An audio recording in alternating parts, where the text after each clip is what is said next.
साथ pre budget strategy पर बात करने के लिए केडियानोमिक्स के फाउंडर सुशील केडिया जुड़े हैं। Sushil ji, good morning. ये प्री बजट मेल्टडाउन कैसे देख रहे हैं आप इसको? सबसे पहले तो कहाँ तक हम फिसल सकते हैं और अब आपकी स्ट्रैटेजी क्या रहेगी? तीन हिस्से हैं इसके। एक स्टैटिस्टिकल एनालिसिस है, pre budget post budget behaviour पिछले 45 साल का। दूसरा, चूंकि शॉर्ट टर्म कंटेक्स्ट में हमें ग्लोबल मार्केट्स को भी लेना है, यूएस के मार्केट्स की दोनों इंडिसेस नैस्डैक और एसएनपी, कल रात को हमने अपने क्लाइंट्स को लिखा, इनको लेके अब और डरने की जरूरत नहीं है। कल लगता है इनमें ट्रेडिंग बॉटम हो चुका है और 5 से 6% की बढ़त नैस्डैक में और तकरीबन 4% की एसएनपी में अगले 15 दिन में लगती है। और तीसरा हिस्सा है जो बाजार का टेक्निकल टेक्सचर है, उस पर मैं अंत पे आऊंगा। स्टैटिस्टिकल एनालिसिस बजट्स की ऐसी है, तकरीबन पिछले 45 बजटों में सिर्फ 3 बार अगर बजट के पहले तेजी हो रही थी तो भी बजट के बाद तेजी हुई, वो एक्सेप्शनली स्ट्रॉन्ग बुल मार्केट्स थे। एक बार भी ऐसा नहीं हुआ कि बजट के पहले अगर करेक्शन सस्टेन्ड चल रहा है तो बजट के बाद भी करेक्शन हुआ हो। और दोनों डेटा पॉइंट्स को मिला लो तो 93% प्रोबेबिलिटी आप 45 ऑब्जर्वेशंस पे सिग्निफिकेंट इनफ है कि बजट बाजार का सेंटीमेंट चेंज कर देता है। दूसरे शब्दों में ये कहें कि स्टॉक मार्केट इनएफिशिएंट है प्रेडिक्ट करने में बजट क्या देगा, बजट हमेशा सरप्राइज दे देता है। तो अगर ये प्री बजट रैली इस साल नहीं हुई और ये करेक्शन के, अब अगर हम टेक्निकल पिक्चर को देखें कि हम करेक्शन के करीब करीब सिमट जाने के कगार पर हैं, 7 ट्रेडिंग सेशन बचे हैं बजट की अनाउंसमेंट के पहले, तो यहां पर अब जो टेक्निकली अपनी फंड मैनेजमेंट करने के लिए, रिस्क मैनेजमेंट करने के लिए जिसकी भी पोजीशन कट जाए, पर जैसे ही पहला ट्रेंड रिवर्सल आए तो अब यहाँ list of stocks two by और बड़ी हो गई है। सुशील जी, कोई बजट को लेकर स्ट्रैटेजी है क्या इस निफ्टी की वॉलेटिलिटी से निजात पाने के लिए? एक स्ट्रैटेजी है जो किसी भी बड़े इवेंट के लिए हम हमेशा यूज करते हैं, पर अपने निवेशकों को भी बहुत संभल के बताते ही नहीं है, क्योंकि ये बिल्कुल सधे हुए ऑप्शंस के बिल्कुल सधे हुए हाथों के लिए है। आम आदमी अचानक से आके रात रात ऑप्शन ट्रेडिंग करेगा तो फंस जाएगा, एग्जीक्यूट नहीं कर पाएगा। 4 ऑप्शंस की लेग्स को आप कंबाइन करके किसी भी इवेंट पे वेरी लार्ज वेगा पोजीशन बना सकते हो, एक्सट्रीमली लार्ज वॉलेटिलिटी पोजीशन बना सकते हो। इन द मनी स्ट्रैंगल बेच दो आप, उससे आपको जो प्रीमियम कलेक्ट होगा उससे आप 10 गुना 12 गुना संख्या में, क्या पता 15 गुना संख्या के भी मिल जाते हैं मौके पे मिस प्राइसिंग में, आउट ऑफ द मनी स्ट्रेडल्स खरीद लो। तो आपका क्या डेल्टा न्यूट्रल हो जाएगा और टाइम वैल्यू का भी जो लॉस हो रहा है, सामने बाइंग सेलिंग की हुई तो आपका थीटा लॉस भी इनटू द बजट डे नील रहेगा। तो आप एक्सट्रीमली लार्ज वॉलेटिलिटी पे लॉन्ग हो। 300 पॉइंट ऊपर नीचे की चाल के बीच में तो अगर बजट वाले दिन के बाद न पैसा बनेगा न खोएंगे, आप पोजीशन स्क्वायर ऑफ कर दो तो 300 पॉइंट से ज्यादा की चाल आ गई तो बहुत जोर का पैसा मिल सकता है। तो वो स्ट्रैटेजी जो बिल्कुल ऑप्शंस के सधे हुए हाथ हैं वो करते हैं। आप क्वार्टरली रिजल्ट्स पे, एनुअल रिजल्ट्स पे भी कंपनियों के कर सकते हो। निफ्टी के केस में, बैंक निफ्टी के केस में बजट वाले दिन बहुत बड़ी चाल मिलती है तो वो स्ट्रैटेजी की जा सकती है। सदे हुए हाथों के लिए। लेकिन वो अब बात करते हैं कुछ चार्ट्स की। शुरुआत करते हैं जो आपकी सबसे बड़ी कोर कॉम्पिटेंस है, ग्लोबल मार्केट के चार्ट्स। और जो डोनाल्ड ट्रंप ने एक ग्लोबल मार्केट्स में एक नया तड़का जोड़ दिया है ट्रंप फैक्टर का, उससे भी काफ़ी चार्ट बिगड़े हैं। तो पहले तो यूएस के खुद के चार्ट क्या कह रहे हैं और उसके अलावा बाकी ग्लोबल चार्ट्स क्या कह रहे हैं? तो मैं उसको संक्षेप में कह दूं, एस&पी और नैस्डैक पे हमें लगता है कल रात को एक ट्रेडिंग बॉटम बन चुका है और जो लगातार जिस कंसेंसस के खिलाफ हम अपनी टिप्पणी देते जा रहे हैं 6-7 सप्ताह से, कि सब जगह डिस्क्रिप्टिव फंडामेंटल जस्टिफिकेशन है कि यूएस की इंटरेस्ट रेट्स घटेगी, वो ब्रेकआउट अब आ गया finally across the entire yield curve. और अगर ब्लैक रॉक जैसे कैपिटल बेहेमॉथ्स अगर far end of yield curve को बेच के शॉर्ट टर्म में यील्ड कर्व में जा रहे हैं तो 100% they are taking a bet, the big funds have now begun taking a bet visibly कि rates are going to go up.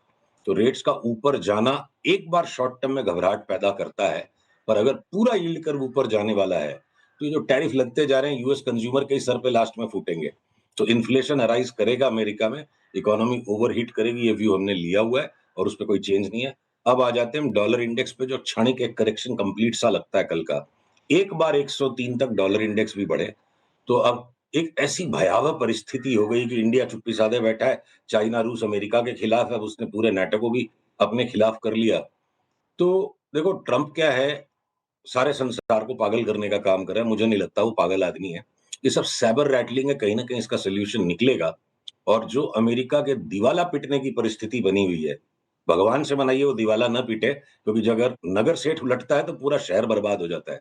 तो अगर ये सबको मिलके अमेरिका की नादानी का खामियाजा उठाना है कि 40-50 साल उन्होंने ऐश करी घाटा दे दे के, और अब अगर उसकी रेक्टिफिकेशन हो रही है, तो ये स्ट्रगल है।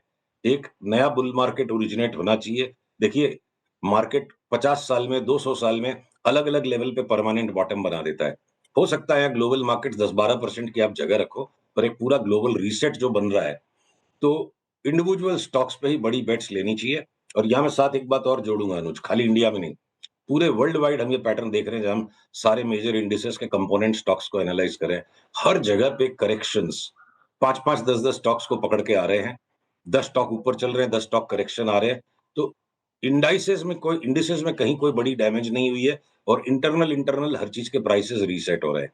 तो ये सारे माहौल के अंदर हमारा मन अभी भी 500 चार्ट्स को भारत में देखते हुए यही है कि ठीक है, 26,500 से एक बार 25,500 हम आ गए।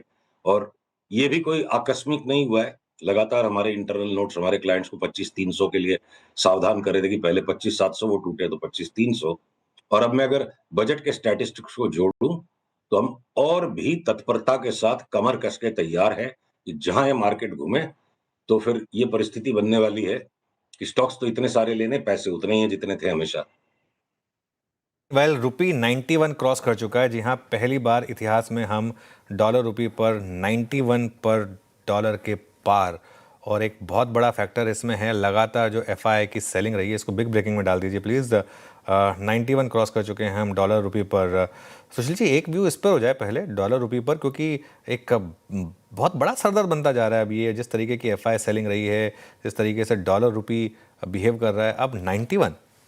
मैं आपके सामने इस चार्ट को खोल रहा हूं, और अगर पीसीआर इस चार्ट को दिखाएं, और अगर हम ये भूल जाएं कि डॉलर रुपी है, एक बार के लिए भूल जाओ इसकी टाइम एक्सिस क्या और ये स्टॉक और ये चार्ट किस चीज की है, और अगर अचानक से आप ये चार्ट मेरे सामने रख दो कि इस पे क्या करना चाहिए बताए बिना किस चीज की चार्ट है, तो देखिए मोमेंटम इतना सीरियसली डाइवर्जेंट है नीचे के आरएसआई पैनल में। देखिए, एक बार आप भूल जाओ कि आपका कोई इमोशनल स्टेक भी नहीं है, फाइनेंशियल एक्सपोजर भी नहीं है, बिल्कुल ताजा दिमाग से यहाँ काम करना है।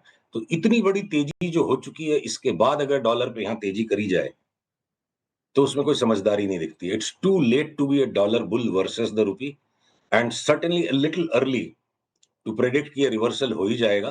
पर जिस दिन भी रिवर्सल होगा, 3-4 दिन ये नीचा बंद आते के साथ हम डॉलर के ऊपर शॉर्ट ट्रेड करेंगे, और वहीं निफ्टी की बहुत बड़ी तेजी का ट्रेड होगा। पर आपने ठीक पकड़ा पॉइंट को कि जैसे डॉलर के सामने रूपी स्ट्रांग होना शुरू होता है, एफआई का सेंटीमेंट पलट जाता है, और उस टाइम पे स्टॉक मार्केट में सुपर नॉर्मल रिटर्न्स आते हैं। तो मैं यहाँ पे डॉलर रूपी अब अगले 1-2 दिन में कोई ने और 1 रुपया इसको और दबा दिया, एक चलते मोमेंटम में कोई प्रेशर बना दिया, तो उससे लालायित और लालची होके यहाँ पे अब रूपी शॉर्ट करना समझदारी नहीं है। इंतजार करना चाहिए, और जैसे ये घूमे, एक बार हमारा व्यू है कि 82 एंड हाफ तक ये जा सकता है। और अगर ये करीब 11% की अगर स्ट्रेंथनिंग आ गई रूपी में, तो स्टॉक मार्केट 20% या करीब करीब निफ्टी बढ़ जाएगी। इस पूरी स्पेस में पैसा बना है सिर्फ मेटल्स में और खास तौर से सिल्वर में। सुशील जी, इस पर अब आपका क्या व्यू रहेगा? कमोडिटीज में खैर आप सुपर बुलिश रहे थे, मुझे याद है गोल्ड सिल्वर पर नहीं, एक साल पहले। सिल्वर गोल्ड में मैं शुरू के 1.5 साल तेजी में रह गया, उसके बाद हमारा छूट गया, और हम हाँ दिलजले हैं। सिल्वर के मामले में अभी हम दिलजले हैं, और इस पर मैं कोई हाँ, थोड़ा जल्दी बेच गए आप, थोड़ा जल्दी बेच गए, लेकिन हाँ खैर वो अलग बात है। लेकिन व्यू क्या है इस पर अब? तो देखिए, एक्सट्रीम हीट में है गोल्ड सिल्वर, और इसके लिए ना चार्टिस्ट होने की जरूरत है, ना आपको फंडामेंटल एनालिसिस जानने की जरूरत है, कॉमन सेंस की बात है। अब मैं आपको बताऊं कि जब हम रिटेल लेवल पर भी इन चीजों को ट्रैक करते हैं, बात अक्सर टीवी पे 10 मिनट में चार्ट्स की ही हो पाती है।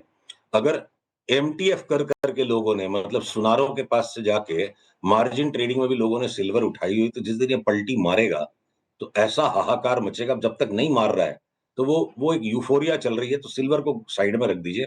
कॉपर की चार्ट पे हमारा व्यू है कि सडन कॉपर में एक 30% की धड़ाम आनी चाहिए किसी भी टाइम अचानक, और उसके बाद वापस कॉपर का सुपर बुल मार्केट स्टार्ट होगा। और 30% का जो कोलैप्स है कोई सस्टेन्ड नहीं होगा, महीने भर में अगर ये जोर से गिर जाए। स्टील के स्टॉक्स में हमने खाली एक सेल पे तेजी रखी थी, और बाकी के और सेल की तेजी को हम बरकरार रखेंगे, काटेंगे नहीं उस पोजीशन को। बाकी के सारे स्टील के स्टॉक्स शॉर्ट सेल मोड में हैं। ठीक है, ये कंसेंसस के खिलाफ बात है, पर कंसेंसस को ढूंढ कर उसके खिलाफ जाना हमारा काम नहीं है। हमारा काम सिर्फ आंख बंद करके चार्ट की गुलामी करना है। तो जो भी स्टील स्टॉक्स ने सिंपैथी में गेन कर लिया नॉन फेरस मेटल्स के, और नॉन फेरस मेटल्स में एक्सट्रीम स्पेक्युलेटिव बबल है, तो 30% का स्ट्रोक नीचे आते के साथ सारे कट जाएंगे। तो हम मेटल्स ही एकमात्र ऐसी स्पेस है मेटल के स्टॉक्स जिसको हम बहुत तबीयत से शॉर्ट करने के मूड में हैं, और वो सिग्नल मिलते जाएंगे, एक एक स्टॉक शॉर्ट होता जाएगा। पैसा बन गया तो बनता ही रहेगा, ये तो किसी शास्त्र में लिखा नहीं है। सिग्नल मिलेगा तब मेटल्स के स्टॉक्स को शॉर्ट करेंगे। ओके, चलिए अब आते हैं कुछ स्टॉक स्पेसिफिक। इस समय आप यहाँ पर कहाँ पर बुलिश हैं, कौन कौन से स्टॉक्स पर? देखिए, जैसे मैंने आपको कहा कि मार्केट का टेक्निकल टेक्सचर जो है इंडिया में खासकर और वर्ल्ड वाइड बहुत जरूरी है। एक तरफ अगर हमने ग्लोबल स्वीपिंग व्यू लिया 3 महीने पहले कि अगले 12 महीने में सारे न्यू एज के स्टॉक्स न्यू लो पे होंगे, जिसमें एक अपवाद इटर्नल है।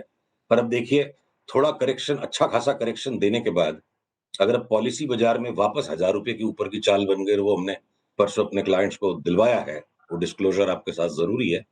तो स्टॉक स्पेसिफिक, अब अपोलो हॉस्पिटल लगता है किसी टाइम पे 6000 के भी नीचे जाएगा, पर वापस थोड़ा सा करेक्शन देके बाई आ गया। एचपीवीपी में लगा कि एकदम लॉन्ग टर्म 10 ईयर टॉप बन रहा है, और वो 10 ईयर टॉप बनते बनते अगर एक बार करेक्शन यहां थम गया और वापस उनमें ऊपर की चाल आ गई, तो ब्रॉडली पकड़िए कि इंडिविजुअल स्टॉक्स में बेस्ड ऑन उनकी बीटा कितनी है, लार्ज कैप स्टॉक्स में 10-12% की करेक्शन, और मिडिल टियर में 15-16% से ज्यादा की एफ एंड स्टॉक्स में करेक्शन नहीं आ रही है, और जिन जिन में करेक्शन आके फाइनल बॉटम बनते जा रहा है वही दोबारा से बाई बन रहे हैं। अगर पॉलिसी बाजार जैसा स्टॉक भी हम लेने के लिए कंपेल्ड हो गए, तो टाइम टू टाइम ये घूम रहे हैं। अब जैसे बीएसई को लेकर अगर उन्माद मचा कि एनएसई का इश्यू आ रहा है, तो एक बार खींच दिया बीएसई को, हम हिले नहीं कि शॉर्ट टर्म ट्रेडिंग में नहीं लेना है। अब वो एक फाइनल नया लो दे दे पिछले वीक के लो के नीचे, तो हम वापस उसको ले लेंगे। सीडीएसएल ऑलरेडी तैयार हो गया लेने के लिए, एंजल ब्रोकिंग ब्रेकआउट कर गया। तो अलग अलग सेक्टर्स में हर जगह स्टॉक्स है अनुज, हमारी लिस्ट वही है घूम फिर के। अब हर मंगलवार को मैं 150 स्टॉक्स की लिस्ट रिपीट करूंगा तो बोर्डम हो जाएगा। बल्कि मैं ये कहूं कि यहाँ इस घटे हुए बाजार में भी 4-5 एफ एंड ओ के ऐसे स्टॉक्स है जहां अपवाद हैं। जैसे मान लीजिए एलएनटी, हमने आपको बोला शॉर्ट करेंगे, और भ्रिकुटी तन गई सबकी, वो घट रहा है और बेचेंगे उसको। अगर मारुति में एक डिप है 3000 रुपए का, 1500 1000 रुपया आ गया, फिर उसको लेने के बाद वापस न्यू हाई ले लेंगे। तो हीरो मोटोकॉर्प, बजाज ऑटो वापस अगर चाल शुरू कर चुके हैं, आईटी के स्टॉक्स में जरा सा भी घटते नहीं, उनको पकड़ के हम बैठे हुए हैं। तो रिलायंस मान लो हो सकता है यहाँ से एक बार और 60-70 रुपया घट जाएगा, और जैसे इसका फाइनल बॉटम बनेगा, रिलायंस और जियो अगर निफ्टी को ऊपर की तरफ लीड करेंगे पोस्ट बजट, तो ढांचा करीब करीब वही है। थोड़ा सा 2-5 दिन की डिले हो गई है इस बाजार के अंदर, जो नरमी का सा माहौल बना हुआ है। बट स्ट्रक्चरली सारे स्टॉक्स की स्प्रेड्स अभी तक हमारे लिए सेम है, कोई थीसिस में पिछले 5 दिन में परिवर्तन नहीं है। जी बहुत बहुत शुक्रिया आज हमारे साथ जुड़ने के लिए और इन सब टॉपिक्स पर अपनी राय देने के लिए।